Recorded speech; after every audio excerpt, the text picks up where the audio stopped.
music was very fine and elevating to all of you. The effect of music in Sahaja Yoga is tremendous. And if a Sahaja Yogi sings the song, it's so great that it acts like a mantra upon my being. So I'm very thankful to Mrs. Venugopalan for singing such a beautiful song today, which stirred me completely. Then Gavin Brown was very sweet. He's an Englishman, very gentle and very steady Sahaja Yogi. He's one of the first Western Sahaja Yogis I met. Today I will tell you about the Nabhi Chakra, which deals with this honesty of seeking. Nabhi Chakra is the center which controls or manifests outside in the growth as solar plexus. Nabhi Chakra has two sides. One is the left, another the right, and one in the center. So on the left hand side is the Graha Lakshmi, on the right hand side is the Raja Lakshmi or Gaja Lakshmi, and in the center is the Lakshmi which ascends into Mahalakshmi.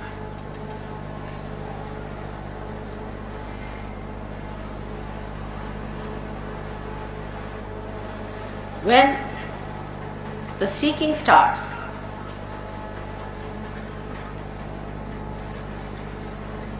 a human being first starts seeking food.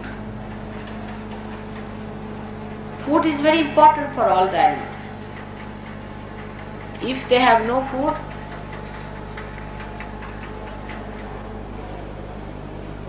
then they cannot exist. So the seeking starts with food. And when the shelter is sought, they try to find the water.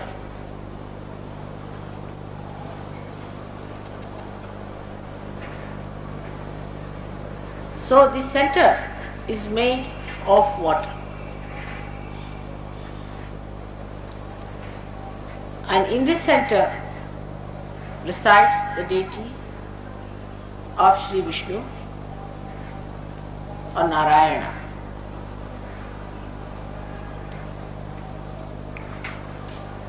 And his power, as I told you, is Lakshmi and then Mahalakshmi. You will find out in Sahaja Yoga that gradually you start developing one power and then the other. Everyone who comes to Sahaja Yoga, if they are truthful and not involved with any wrong things, then definitely they are helped in Lakshmi Tattva. Means their well-being is looked after. As Krishna has said, Yoga Kshema Vahamyaham. So he looks after the Kshema part of it. Everyone who has been to Sahaja Yoga has been helped miraculously also in the Lakshmi Tattva, that means material. In so many ways they are helped that one has to just see for themselves how these miracles take place. An example is of a villager who had a small little holding of land and he was living hand to mouth every day. When he came to me, after some time I found he would bring one garland, big garland for me every evening. And he was away in the village, every day he would attend my program. I was quite surprised that how could he afford it? And I asked him, how can you afford a garland for me every day? You shouldn't bring it, it's not proper. So he said, Mother, you know everything I said, why? What happened? He said, I have a plot of land next to mine which we never used because it was absolutely a barren land. Little bit, not much big land, but a small land, piece of land. And after realization, I used to always go walk over it bare feet to plow this little piece of land that I have. After some time, when I was coming here after that, one gentleman came to see me and he said that this piece of land that you have is very precious. He said, what's the problem? He said that I have a tin of bricks and I have seen that even by chance, Sahaja, we mixed a little clay from this soil, from this part of the land that you have, and we found that our bricks have become so good and so strong that we would like to purchase this clay from you at the price of seers. And that's how we started getting money sufficient for him, and he became much better off. But in Sahaja Yoga, one has to remember you don't go to extremes in any principle. That is one thing people should know, that you don't go to extremes. You don't become extremely rich. I have seen those people who are extremely rich, when they come to Sahaja Yoga, they are a big headache, very big headache. If they are sick, if you cure them of their heart trouble, then they try to possess you. They will get all the heart patients, they will get all kinds of patients to you. You go on tolerating it, they try to possess you. They immediately start talking about their cures to everyone, they publish in papers, this thing, that thing. It's impossible. And they just try to overpower you. Without any appointment, they'll arrive and they would expect you to attend to them immediately. It's terrible. And then they'll send all the relations for cure. And you have to show all patients, all their friends, they become like agents. All their patients, all their relations, all their friends, they want to oblige them and spare no love, no affection, nothing for me. The Sahaja Yogis, if they try to say that no, you shouldn't like you like that and all that, they feel insulted. And they have tried curing much faster than anybody else does. They themselves are weak, they are sick people themselves, heart patients, this patient, that. But if you tell them don't cure, they feel bad. If you don't tell them, they'll get sick and you'll have another problem. They never try to understand Sahaja Yoga in its big way. They just want to see it according to their own way of ego that they have accumulated with their money. And they never know how they go on hurting everyone by overpowering me all the time. It's very amazing. Whenever I've cured a rich man, I've been wanting to run away with that, from that person. I would never go to their house, I would not like to eat in their house. It's a very bad.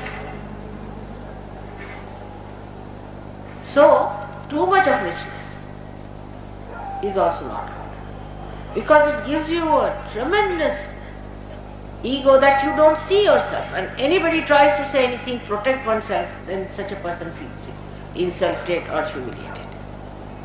Not only that, but they try to mold me and mold the whole thing according to their business ways, which is impossible.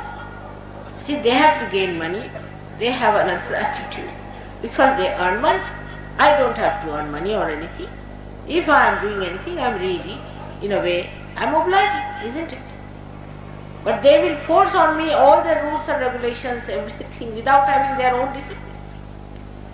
So very rich people in Sahaja Yoga so far have been extremely troublesome, I should say, to me and to the whole organization. They are very narrow-minded. They cannot see the big vision that I have before me.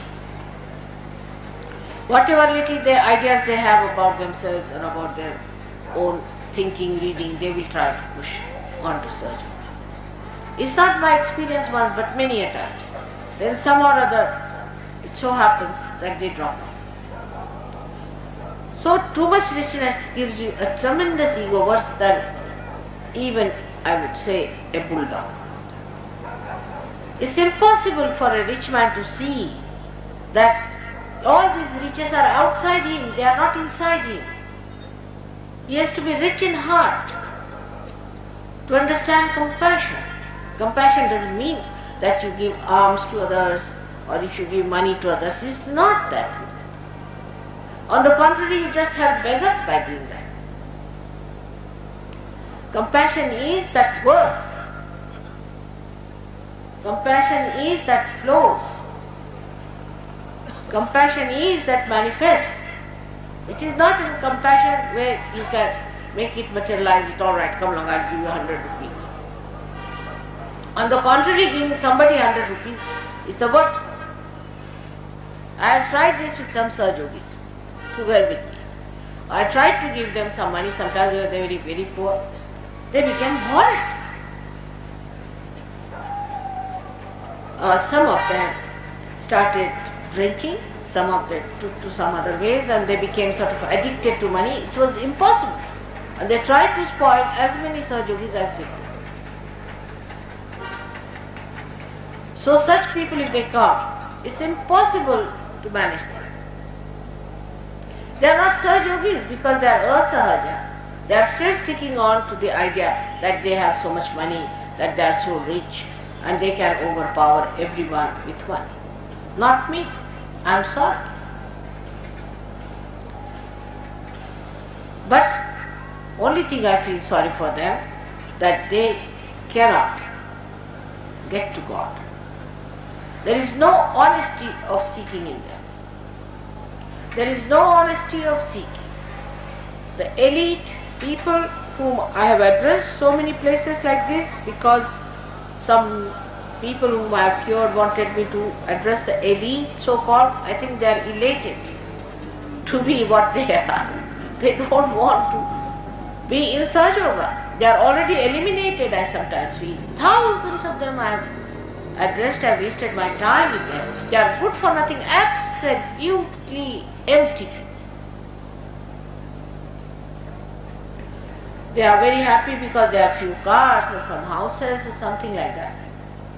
I too have all these things. I would say so-called riches I have always seen from my father's side and from my husband's side. But I don't understand what is there to be proud of this emptiness. But human beings are such. An empty vessel makes a big sound. In the same way, an empty rich man makes a very big sound.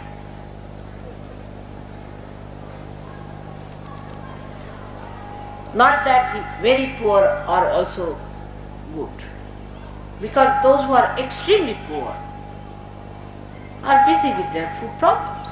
They have little problems and their values are still have to come up to a point. It's only in the middle you can work out Sahaja Yoga better. Those who are extremely rich and proud cannot come to Sahaja Yoga easily. Those who are very poor also cannot come to Sahaja Yoga. But when this middle part of the river is enriched and starts flowing well, it spreads on the sides and then it can engulf. But you cannot start it the other way around. I have tried both ways, and I have told you what happened. Whom I gave money, whom I tried to help through giving money, became wayward, useless, frivolous people, got lost to Sahaja Yoga, and those whom I thought were moneyed and satisfied people had another role to play, is to possess me all the time, to use me all the time whenever they wanted, for whatever purpose they wanted to use me. And they must know, you cannot possess me. You cannot possess me. But this kind of an ignorance still in their minds is that they can possess God, they can possess everything. For such people, there are no reasons to come to Sahaja Yoga, to be very frank. And even if they come to Sahaja Yoga, they have to know that for mother, richness of heart, understanding of Sahaja Yoga, humility, non-possessiveness are very important.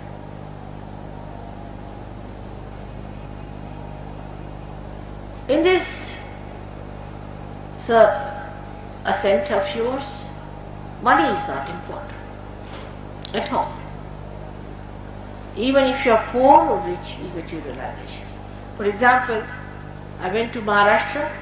Most of them are, I would say, very poor people, in the sense that they are not middle class at all. They are not educated. They are sometimes factory workers, or they have small holdings, not very rich. But they are very good surgeons, excellent surgeons. They have such beautiful eyes and such beautiful feeling and such compassion that Lakshmi Tattva is absolutely balanced in them. You know that Lakshmi is shown to be a lady, and lady who is a mother. Mother doesn't care whether you are rich or poor. If her one son is rich and another is poor, she'll pay more attention to the poor and ask the rich to give his money to the poor also. She is not bothered. If somebody is in need, she will be the first to help the person who needs. Now, this is a spiritual thing in the spiritual life. The person who is a real seeker, who is a truthful seeker, the mother will go out of the way to be with that person, and those who are not honest about it, mother will try somehow or other cut them short.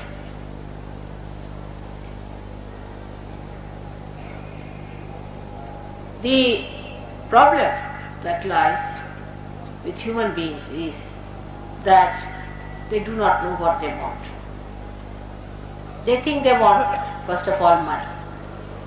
But those who have money, they think they must have power. If they have too much money, they think they must go into politics because they have had no power. Then they fail in politics, or say they become too much in politics, whatever it is. Then they want love from their children, which they can't get because they are too busy or something like that. So they don't know what they want. Those who believe that by having money will be better off should listen to all these people who have come from affluent countries, and they will tell you how things have gone wrong there, how people are doing, what's going wrong with them. Absolutely, they are in a bad shape. You cannot call them human beings because they are so cruel, they kill even their own children. And that society tolerates such people. In India, if you hear somebody killing a child, I have never heard so far, so much 60 years of my life. But supposing you hear someone has killed his daughter or son, nobody will ever look at that person. He will not be allowed in the society. Nobody will even give any girl in the marriage to such a, to his daughter or a son. He will be absolutely barred from the society. No one can think of such a relationship between children and parents. And then there are funny relationships also. It's something so absurd on both the sides, on cruelty and on morality. They are so absurd. It's impossible to understand. So money has given this ego, and they say, what's wrong? What's wrong? It's absolutely malignant attitude. When you say what's wrong, that means you do not want to keep your relationship with the whole. You do not want to keep your relationship with the primordial one, the one who has you, everyone within himself. We are part and parcel of the whole. And how can we say, what's wrong? I'll do what I like. You just become like a malignant self. So, at the Nabhi Chakra, one has to know